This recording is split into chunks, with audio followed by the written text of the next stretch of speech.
The ride of your life is daddyhood.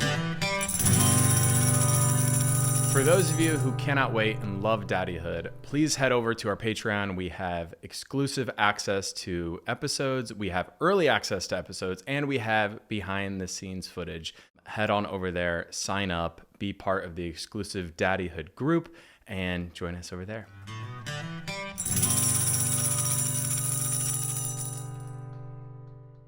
Welcome back to Daddyhood. We are on my path to parenthood. I'm so excited for today's guest, family. Vickie, Yes. Thank you for being here. Of course. Today's story is going to be incredible.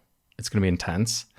And I have a feeling it's going to help a lot of people out there because I'm sure that there are similar situations and there's a lot of relatability in our legal system and what you've experienced. I think so. It's crazy. The story's crazy. I cannot wait to learn all about your path to parenthood and your journey. But before, I am learning how to do dad jokes. So if you will good. Please indulge me. So Vickie, I wish my kids weren't offended by my Frozen jokes.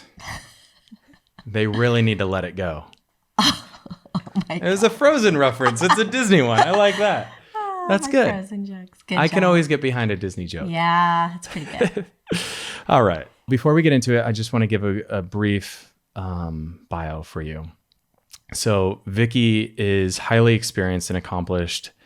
She excels in multiple roles, such as a mom, a mama. Is that right? Mama. I'm Kinda so southern. sorry.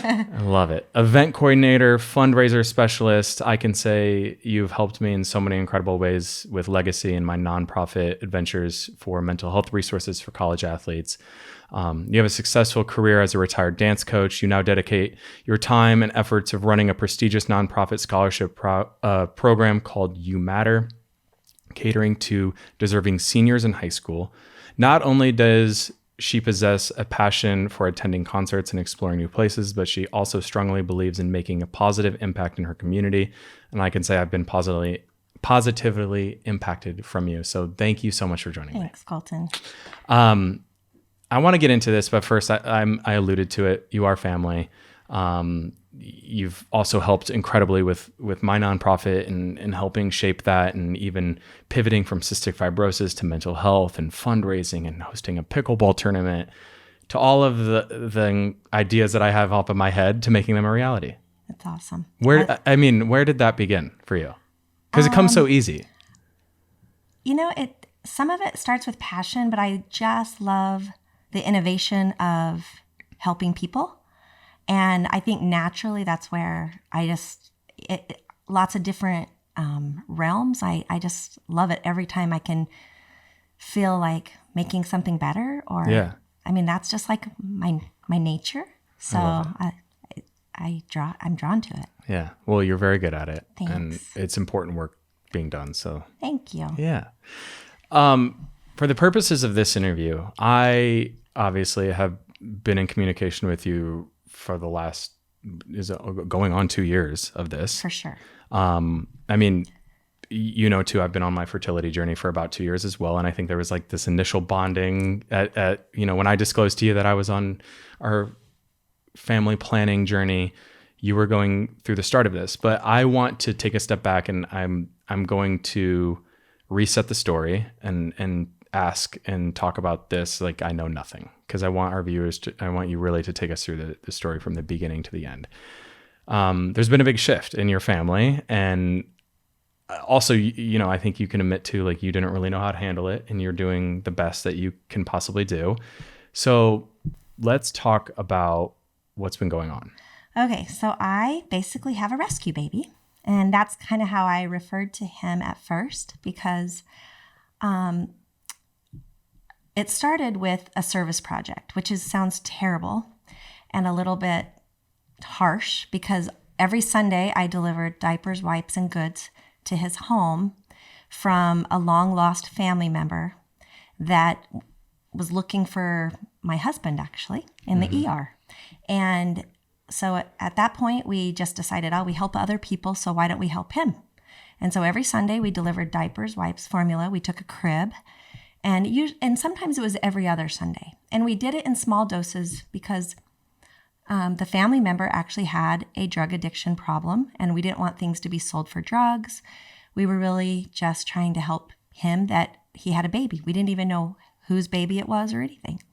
So that happened for about 6 months, and we made arrangements to go in and take it to him. My husband used it as a time to check on the baby. Yep. Things like that. So we did that religiously for 6 months. So when you were dropping these off, where were you taking these items to? The apartment that he was living at. Okay. And this was the first time he actually had an apartment. He had lived on the street for 17 years, and the family had never seen him. My husband in the ER never saw him, and ER doctors see homeless people a lot. And just to clarify too, your husband is an ER doctor. Yes. So he's an ER doctor. And so he never saw him. We hadn't had no contact with this second cousin, third cousin for 17 years. So make a long story short, we start delivering goods because he had this baby. And he told us that the mom abandoned the baby and left him the baby. So through this journey, we started with telling him, get legal help, take care of your criminal past. You can't run and hide with this baby, because he was doing that. Yeah. I went into the apartment, and it was a little scary for me. I was nervous. I was very scared. And so that was challenging for me. I went every other week, sometimes every week, and I just delivered the goods and had faith that things would work out. But I knew we were doing our part. We knew that hopefully we were hoping the baby had the formula needed and the baby was okay. And in that time, my husband would look at the baby, and he looked pretty good considering what we were leaving him in, and never had any other thoughts. I just did it. And so that happened for about 6-7 months. And then a day in August 18th, I don't even remember what year, 2021, the sheriff's office called me, and we were actually on a walk, and they said, okay, your cousin is getting arrested for drugs, testing positive. He has a baby, and he said you would pick up the baby. And we were like, and my husband said, what if we don't? And they said, well, then he'll go to CYFD. And so we quickly got in the car, and we went over to the county jail, and we picked up the baby, and it was like, okay, now we have this 10-month-old baby. So, I mean, I have like videos of that day, like, oh my gosh, CYFD came into our home that day, and they said, the baby is yours. We don't care what happens. See you later. And we were like, oh, whoa, what just happened? They just gave us this baby.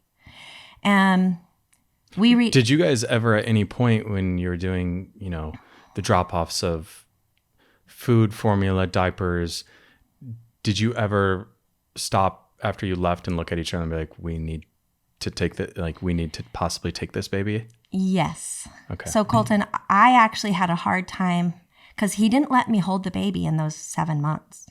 Brad, my husband, would get to hold him because he was really doing a check on him. And usually the cousin has a criminal past. He's very paranoid.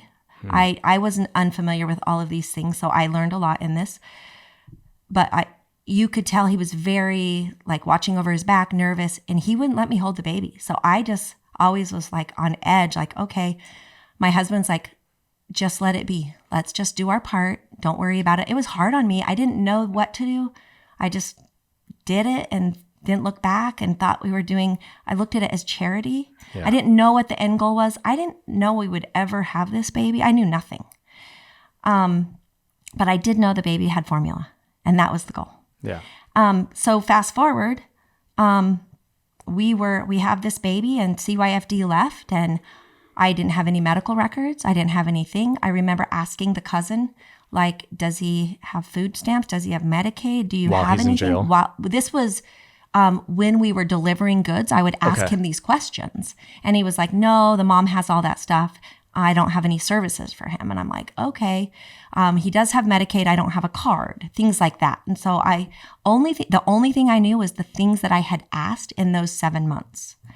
So we get him, and I'm like, okay, so I know the pediatrician he went to. So I make an appointment with that pediatrician, and I didn't know him. And I call the offices and say, I have this baby, CYFD just left him. And they were like, you don't have any records? You can't do anything. So I called my friend who's the director of child development. She's on a state board with the governor in New Mexico. And I said, I need help. I have this baby. And she's like, let me get you childcare services. Well, I go apply. They say, no, you don't have any records. You have no birth certificate. You're nothing. I call the CYFD director in Santa Fe, New Mexico, and I like throw the biggest fit. And I'm like, I need help. I have this baby. None of you are taking him. You guys left him with me, and I can't get any services. I kind of threw a big fit. The next thing you know, they were like, please go down to window 2, Mrs. Campbell. We'll help you. And this is at the service. See, what is, can you? So CYFD is like the government agency that helps you with, CYFD is the agency that helps govern the children, but Medicaid is like healthcare services. Yeah. Yep. Then and then child care services were the other things I was looking for. Like, what do I do here? So then the next thing you know, they're like telling me, go down to this window, and they have me signed up for childcare and Medicaid. So it was weird. I had to throw a fit to get that. So that was just that. Then it proceeds on, and I get enough. I go to court. I get guardianship. Then I basically apply for a birth certificate. And this is all happening while the presumed father is in jail. Yes. Okay. Yes. So then I proceed on, and I get birth certificates and social security cards, which he had never been issued. And then that's when I can start getting healthcare for him, because you can't do anything without any of those things. Yeah. So I find out there's no father on the birth certificate. I find out that he had never had a social security card. So I get all these things. The next thing I do is I go to court and I get guardianship. And the alleged father is in jail. And at this time, my goal is only to help this little baby become a normal baby. He's behind in 6 areas. He has a sensory deficiency. He's behind in 5 of the 6 areas a lot. One area he wasn't quite as behind in. And so this is diagnosed by the pediatrician. Okay. And I made that appointment right when I got those services. And the first thing, this is the saddest thing, is I walk into that appointment and I didn't know the doctor. And I have this baby in my hands. He's 10 months old. And the doctor starts crying. And I'm a little caught off guard with his reaction to me. And he says, who are you? And I said, well, I'm Mrs. Campbell and I have this baby. And he said, how'd you get the baby? And I'm like, they called me to get him from the sheriff's office.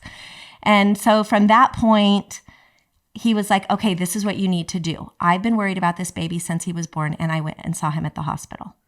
He does not have any connection to anyone, and I could see it as a 2-week-old baby. And I was blown away by those comments. He said he doesn't know how to love and he doesn't know how to be loved. This is what you need to do. Go buy a stuffed animal, and you need to get him in school.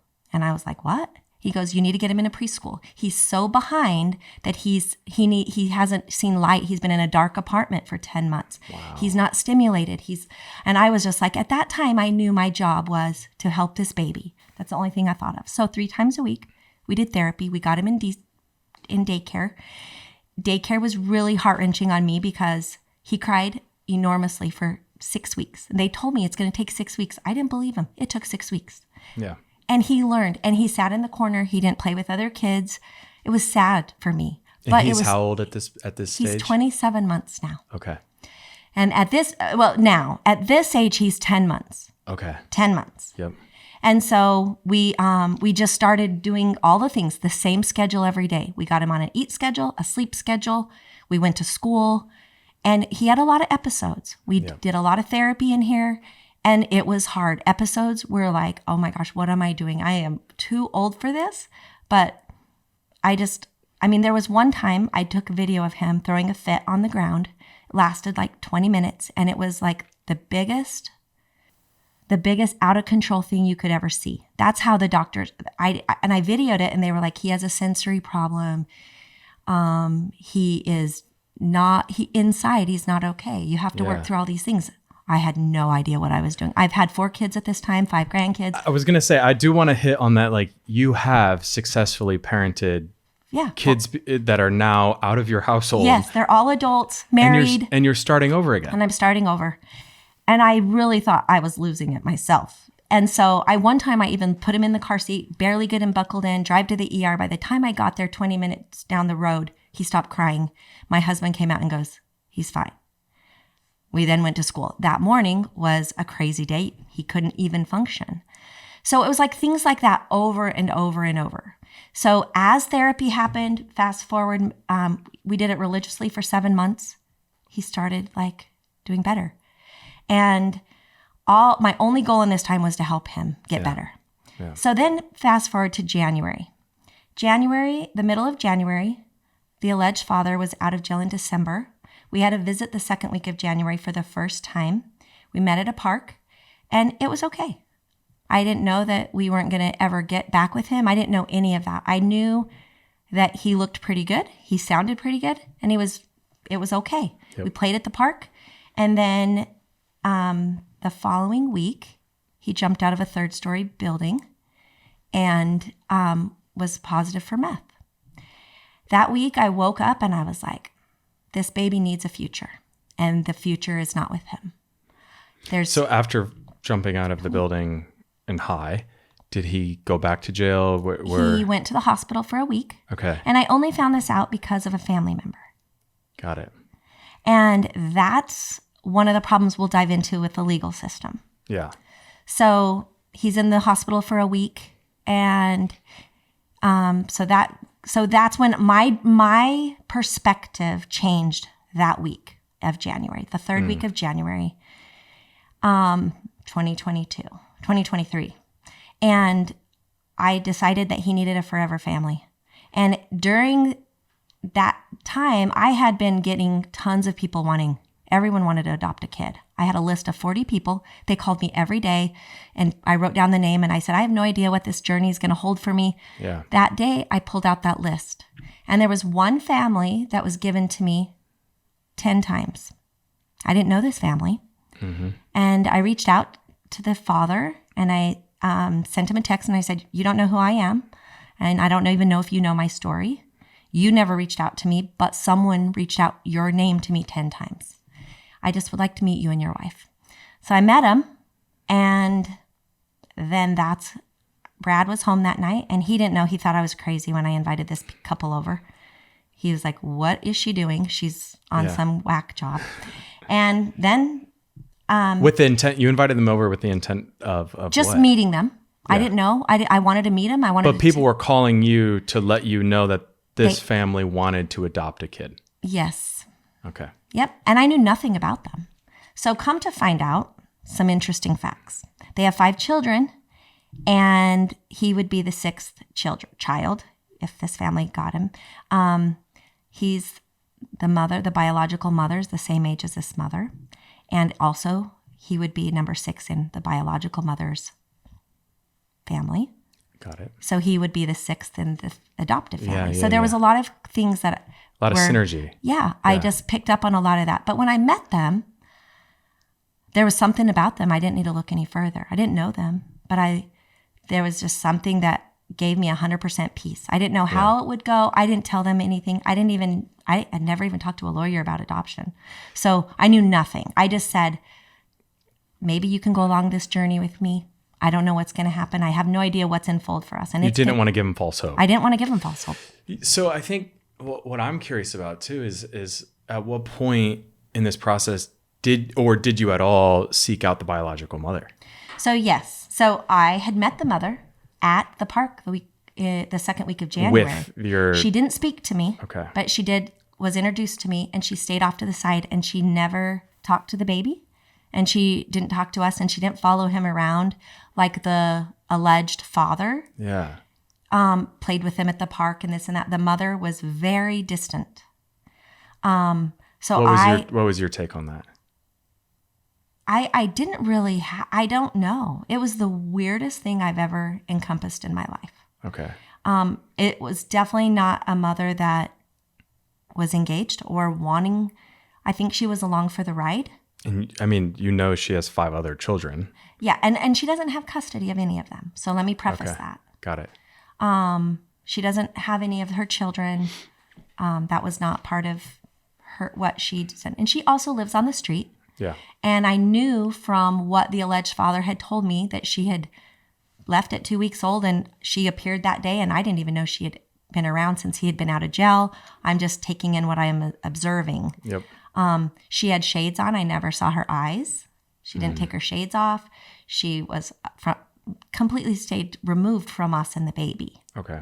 So, and 10 months old is still pretty babyish. Yes. So. Yeah. And I can't imagine that feels very comfortable for you to be in that No, situation. It was very hard on me. And he actually, let me go back. He was a little older because 10 months is when we got him. So now we're 6 months. So he's 15 months. Okay. So, which still is baby. Yeah. So anyway, we're going on that, and I just take it for what it is. The window jumping, and then the episode when he had a schizophrenic attack and he messaged me. This was right before I got him. He told me snakes were coming out of the walls, and I went to his house, and my husband was working, and so or snowmobiling, and I actually took his brother with me and sat there. And this is back up a little bit. This is before we had him. So I had all these facts. I knew he was a schizophrenic because he had an attack, and I witnessed it. I sat with him for 5 hours as he was having an episode. And this was before I had him. And so all these things were coming back to my mind, like I'm putting everything together. I saw strange things for the months that I served goods to him. And then I witnessed this schizophrenic attack, and then he's in jail. Then he jumps out of a window. And then, so we're now the 3rd week of January, and I'm like, the future needs to be more secure. Yeah. And I'm probably not, I'm a mama.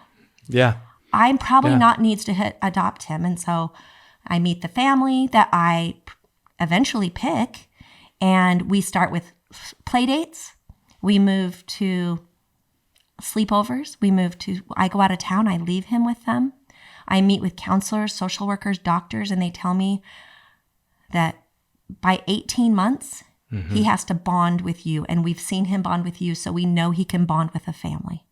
So I was meeting milestones from doctors and social workers that were really important to me because that was his future. Were you meeting with lawyers too at the same time? So the only lawyers I had met with at this time were to get guardianship.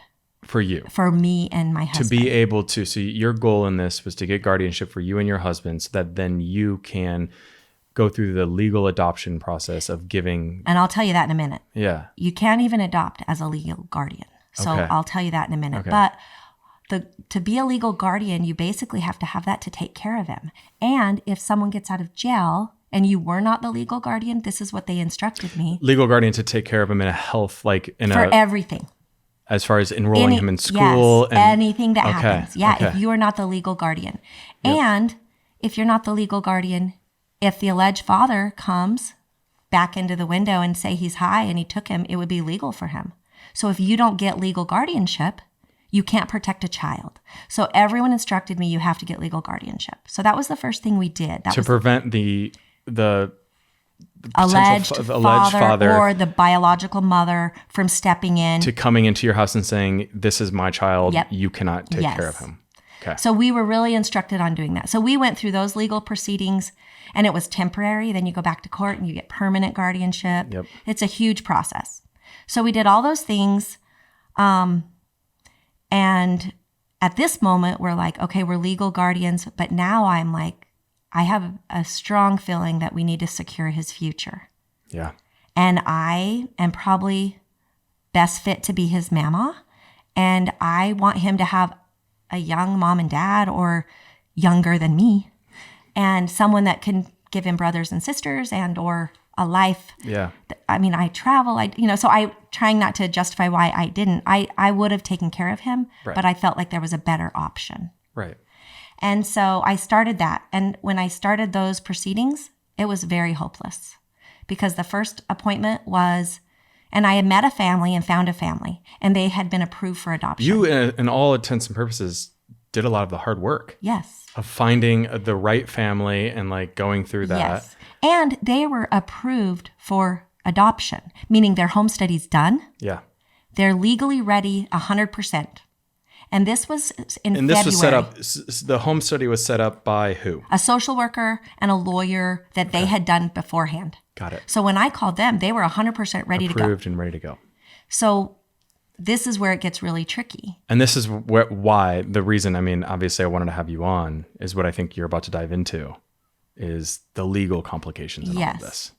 So we're ready and they're ready, but we're a million years away from it. And this is why is their home study expired 6 months later. And the sad thing is we started this in February, and in June, the end of June, theirs expired. So they renew it. They do it all again and spend $5,000 to $10,000 more dollars, and they get it all renewed because we can't get anything done in 6 months. Right. Okay. So we take that. Okay, that's one thing. But the next thing is we met with the lawyer before we even engaged them in some of our conversations. Once I decided I wanted to move through adoption, and they said, I don't really know how this is going to work because we don't really know who's responsible for this baby. The mom left him at 2 weeks old. Okay. Yep. But as a guardian, you can't adopt the kid. Wow. So now who can sign off to adopt the kid? So now the lawyer's perception or interpretation of law is someone has to get rid of biological rights.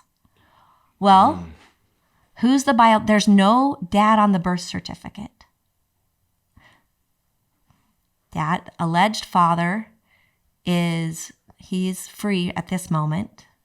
Out of jail. Out of jail. Okay. So, but we're navigating all these things. And so they're like, okay, we don't know, they don't even know what to do. Yeah. So then we start the process of social workers and counselors, and everyone's like, it doesn't make sense. The lawyers don't even understand. There's no case law on it because we're not fighting another family member for this kid. We're not a grandparent taking a kid away. We're not, it's unknown land. Yeah. No one knows what's going on and who's responsible. The mom abandoned the baby at 2 weeks old. Yeah. This is interesting because I had a conversation with my fertility lawyer, and what I noticed when I was speaking to my lawyer is he would always reference case law studies, and he would always reference a certain case when he was pointing to defending and talking about a previous, the current case. Yeah. So what you're telling me is a lot of people are basically like, this has never happened before. That's exactly how everyone told us. We don't know what to do. And my husband and I read, I can't tell you how many case studies. We couldn't find anything like our case. That compared to your situation. We couldn't find we couldn't find anything. Every lawyer was just like, it's interpretation. So they were trying to tie it back to a grandparent taking a kid away from their child that was unfit, or a cousin or something. And it just wasn't like that. So then that's where we're navigating.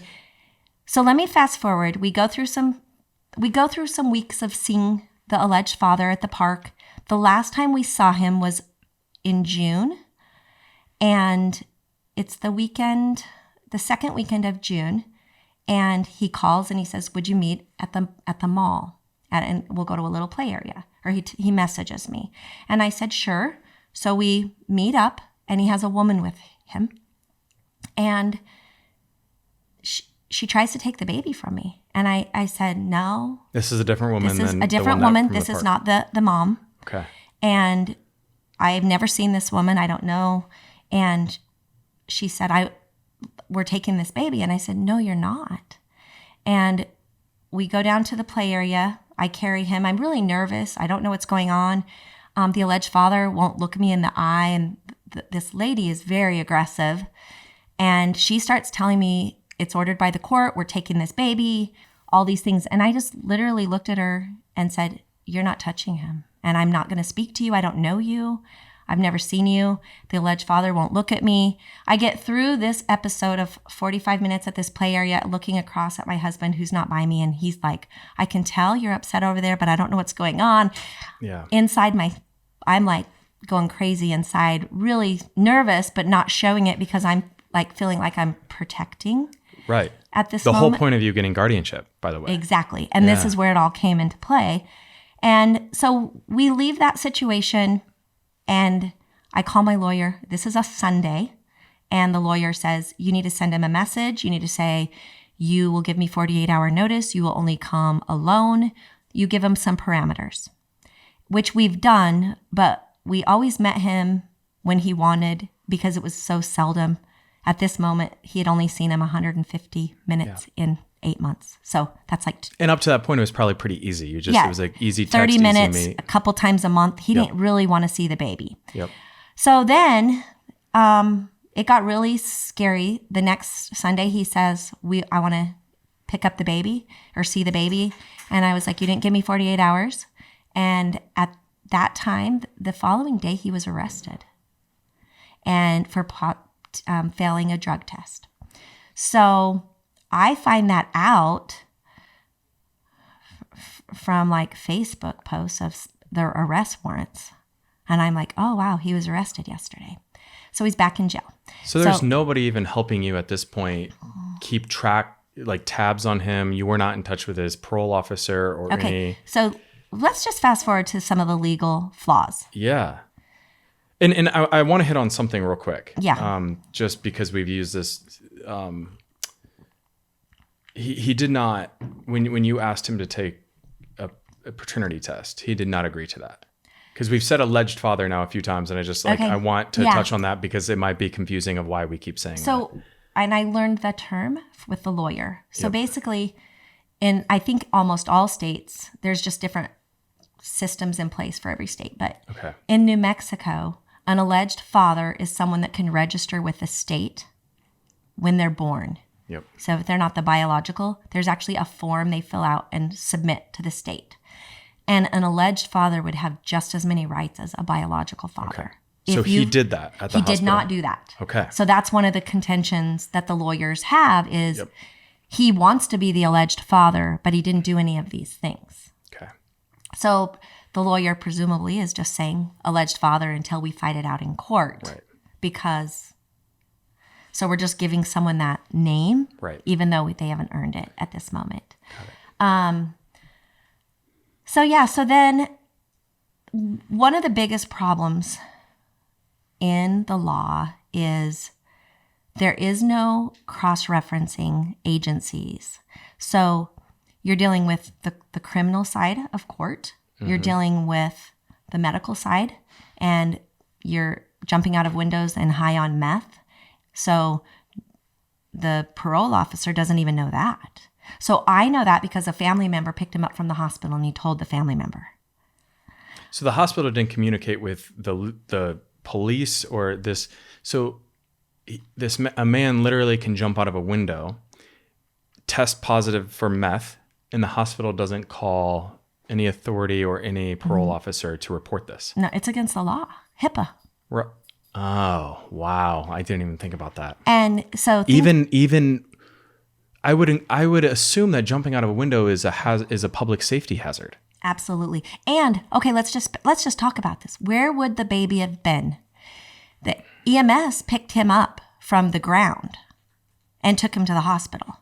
If the baby wasn't in his arms, would have been in the apartment and found dead a week later. Right.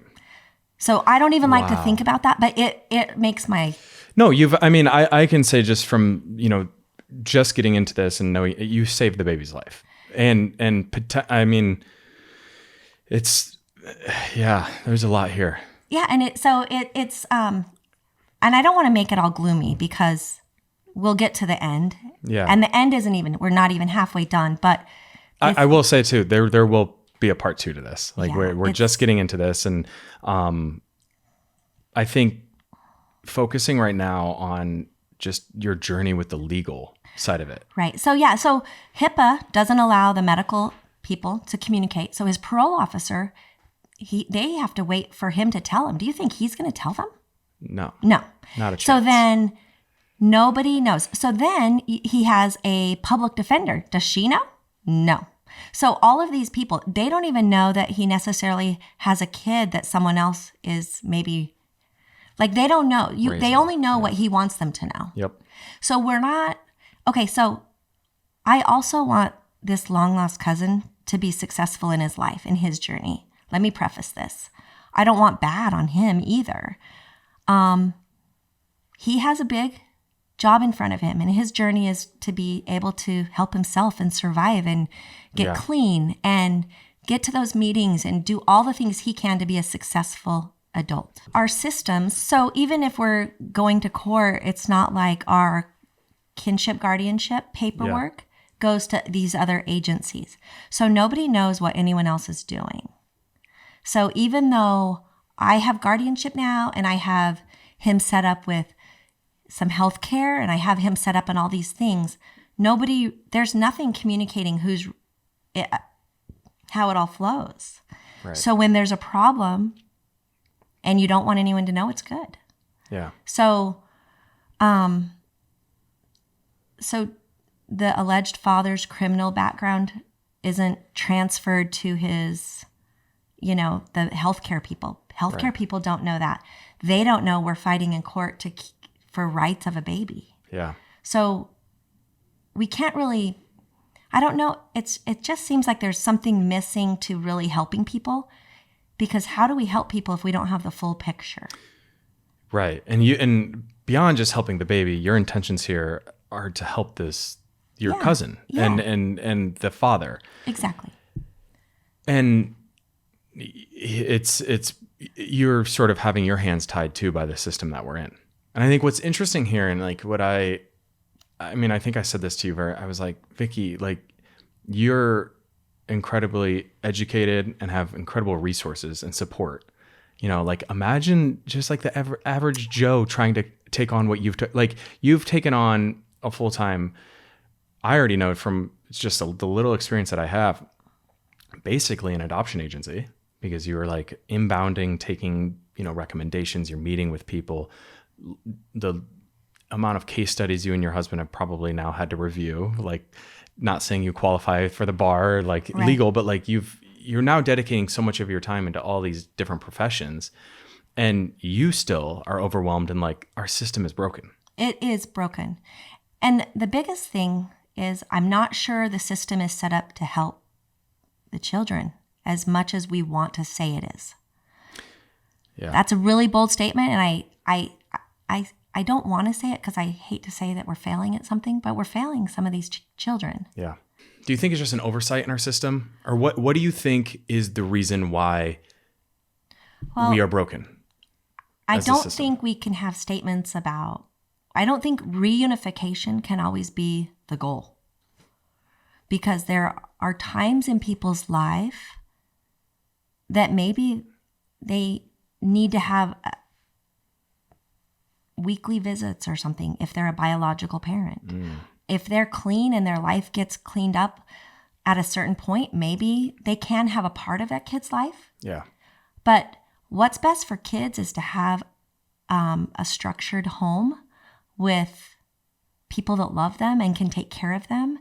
And the cycle has to change. Yep. And I went through this in my mind a lot because every Sunday when I would deliver things back when he was living with the alleged father, I saw little kids running around, and I could kind of see his future. And not that that's bad, but fast forward, if you don't have any food and you don't have any money and you don't have your needs met and you don't make sure you go to school and you don't get to sleep and you don't do all these things, have boundaries, have love, how do you grow up and go into society and be what we're asking? Yeah. So how do we change this?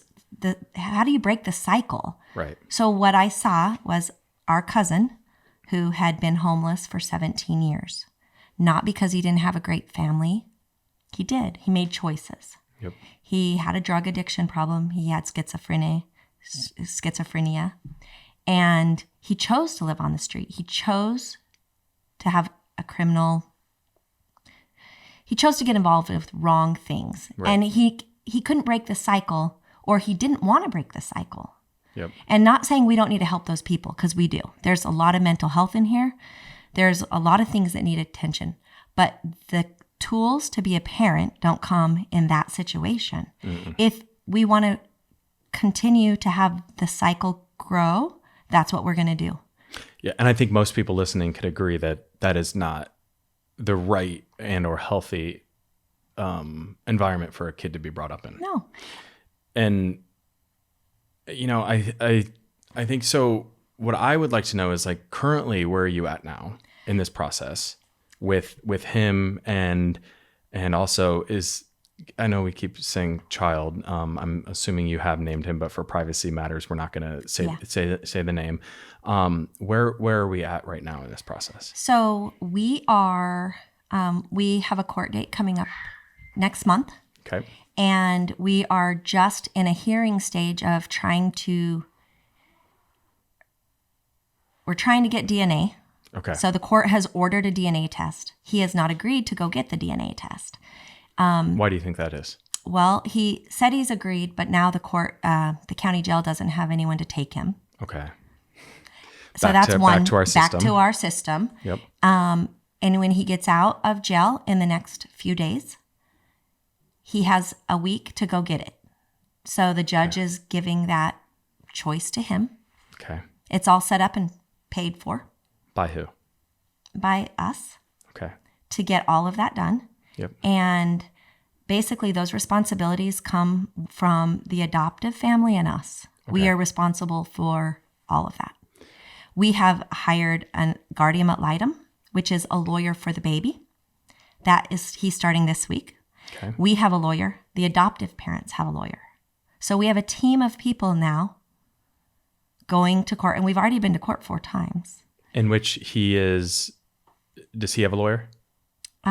He did not have a lawyer the last hearing. He just was zoomed in from jail. Okay. But he was filing motions against us to get rid of us as the guardian from jail. With what? Where? Just what his did own, he think? Where did he think his son would go? To him, I guess, when he gets out, I don't know. Okay. There's also his friend that came with him to the mall has started a GoFundMe and is putting out there that... Is his friend, girlfriend, friend? I think romantically involved. Okay. By my own research. I can't validate it. Got it. We love a good Facebook sleuth. I know. That's exactly. I think that's the extent of it. But basically, there's a GoFundMe, and it's saying that I kidnapped him. Wow. And so then you have that going on there, and you're like... And meanwhile, you're trying to be sensitive to the fact of, like, not exposing your own family, saying... At one point, he literally jumped out of a window. Yeah. Like, you don't want to, like, go so hard because, 1, it's family, but then 2, it's like the more they're almost putting you into a corner of, like, if you're really going to push this hard, we're going to have to drop the hammer at some point and say, you are not qualified to be this kid's parent. Right.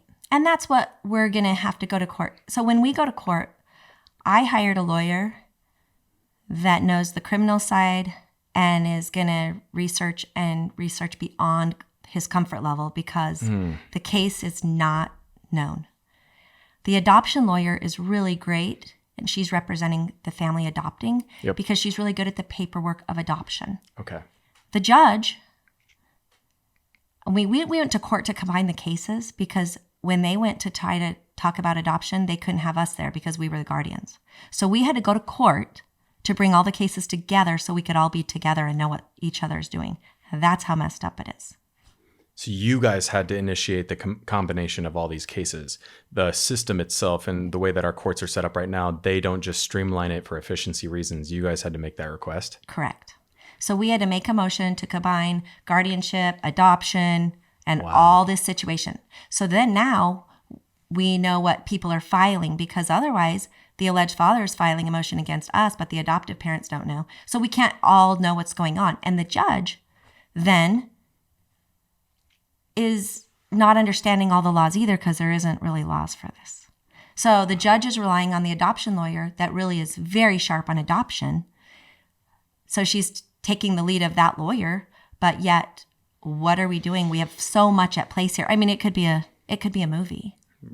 I mean, I'm looking at it for like, this is a lot. And look, I know as complicated and as unique as an experience as this is, and I say that because obviously there hasn't been another case law or something similar to this for you, I do feel like your experience probably relates to some people out there. For sure. And I know, so you specifically are in the state of New Mexico, but I know there are experiences like this all over the U.S. Right. And I think one thing that I want to point out too is, I know this just from my mental health advocacy.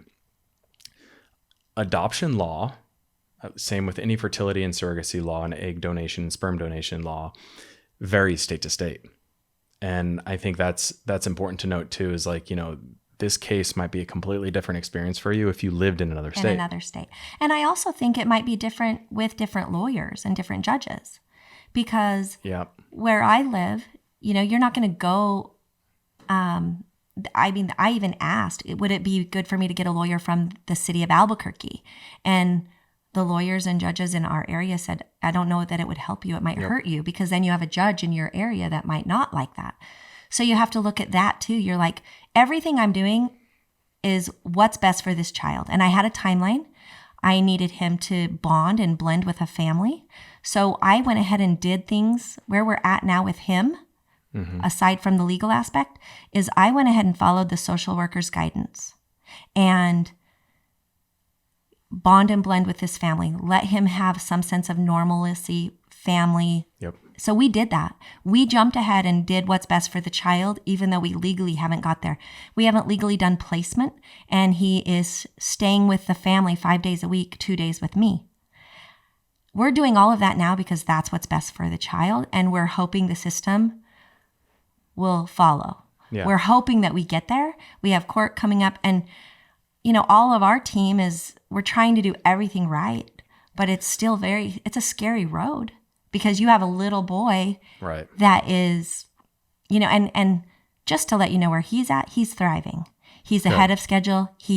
How old is he now? 27 months. Okay. And I'm talking, he's the smartest little dude I've ever. Amazing. I mean, he would give you goosebumps, because he's thriving, and he's so smart. He talks in sentences. And the child care center that I took him to at the very early stages, a lady from there saw him the other day, and she just said, I cannot believe what I'm witnessing. The doctor is like, I can't believe what I'm witnessing. And I see him, and when I put him down for a nap and I get him out and he talks, I literally get goosebumps. So no matter what, this kid's life is saved.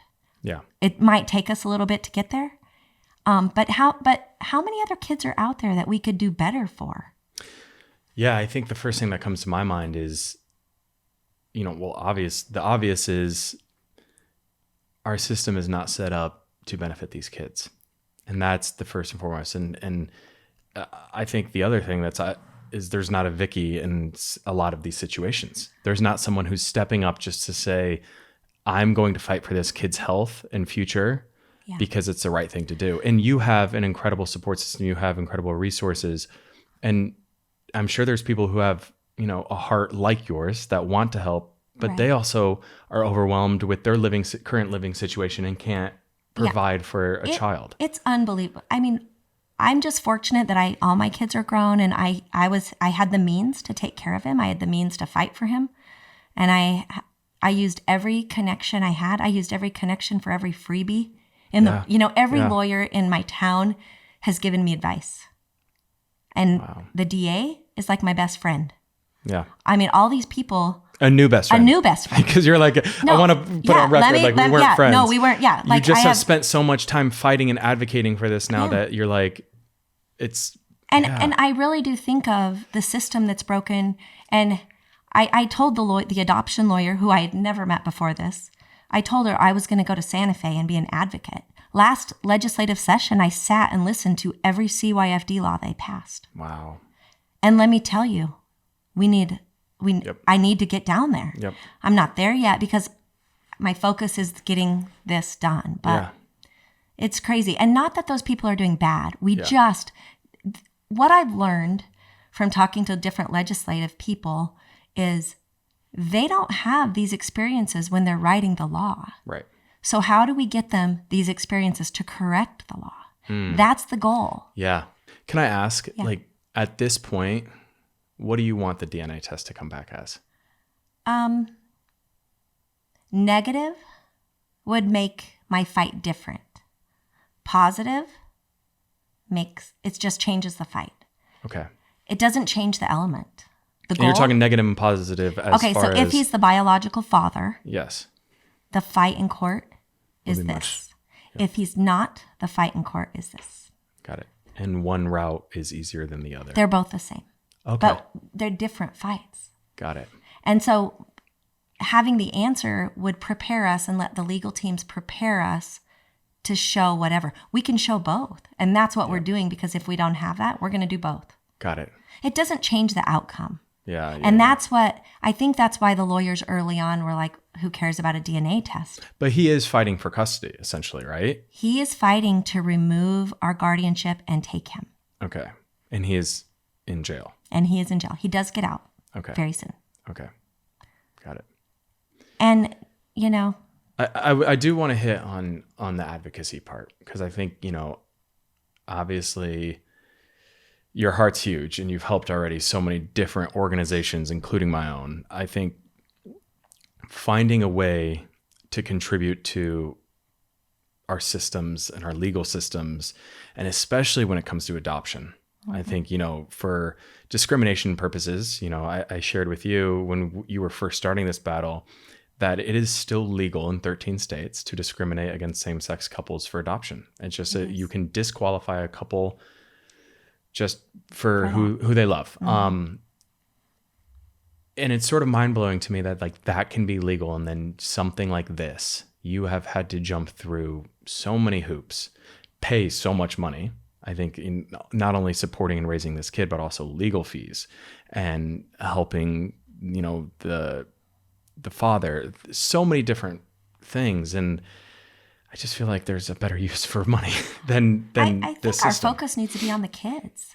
And we shouldn't worry so much about who someone loves. We shouldn't worry so much about the word biological if it's not the right situation. I don't think we should take them away from biological. That's not what I'm advocating for. But there's going to be situations where the biological parents are not the right fit. And that's what I'm advocating for. There's going to be we can't create laws that say absolutely, if the biological parent walks up, they get the kid. Right. We have to be smarter. So in your opinion, and you don't have to answer this now, we can, when we come back to this, hopefully after this is resolved in a few months, you can have a better answer for me. But if you were to make any changes to the system, what would it be? Would it be a committee that oversees legal adoption for parents that are incarcerated? What would be the fix in your opinion? I think if there's a gray area, there needs to be a route that a case can be taken to, I don't know if it's maybe a state judge or someone, however they want to do it. There has to be a gray area that's not a normal situation. I think we have to get out of putting everybody in these boxes. Yeah.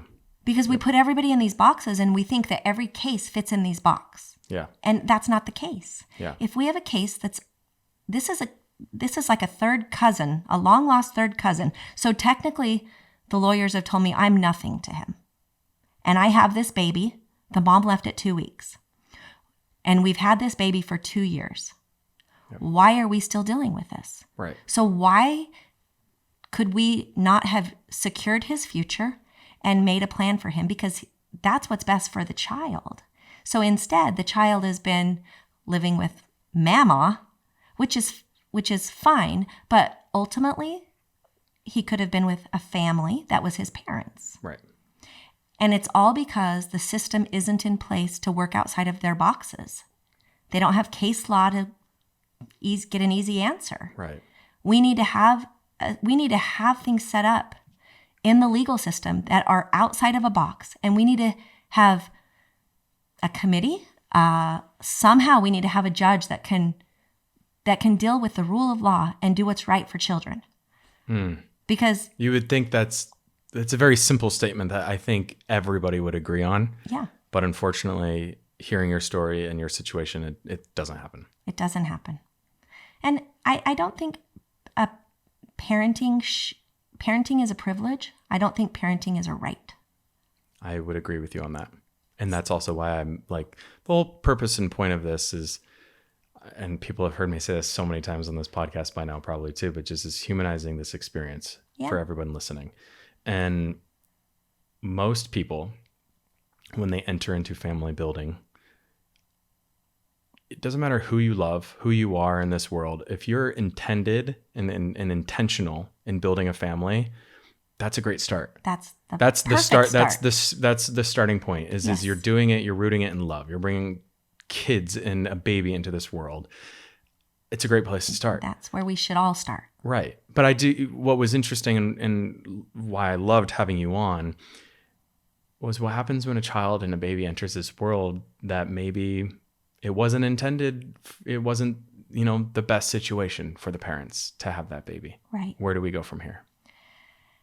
Yeah, we have to help them because there's plenty of people that would love. Yep. There's a lot of people out there that if they could afford it, they would adopt. And there's not a lot of systems to help people.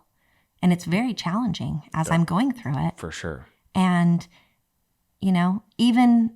even though someday, hopefully, the alleged father will understand that this is a good thing for him too, the responsibility, the target that would be on him is better. So, you just hope that through these things, we can help people. Well, I can say you're already off to a great start and you're already helping. I mean, you helped save a kid's life. I can say that just from hearing this story. And I think in the long term, and I know it's probably frustrating, but you're probably helping your cousin's life out as well. I mean, we hope so. You know, I think it's a better situation for him. I know he may not realize it, but someday he might. Yeah. Well, like I said, I'm going to keep you at top of mind. I'm going to say a little prayer that everything works out how it needs to, and that the little man is united with his forever family here shortly. And thank you for being vulnerable and opening up, and also just for your heart. Before you go, I would love for you to leave our listeners and our viewers out there with some words of wisdom, some parenting advice, whether it's new, old, something you heard, something that you've been directly impacted. Leave us with some words. I would say, let them be who they are. Sometimes when little kids are 4 years old, you're trying to change them. And I remember with my daughter, one of my daughters, and that was just my oldest because that's the first one I had there were little personality traits I would try to change, and because it was annoying or bossiness or whatever, but those things, how they are, how they're born, if you let them be who they are, it will help them in their life later. And it shows. If you just let them grow and love them for who they are, it'll all work out. I love that. Amazing advice. Yeah. Thank you so much. Thanks, Colton. The ride of your life is daddyhood.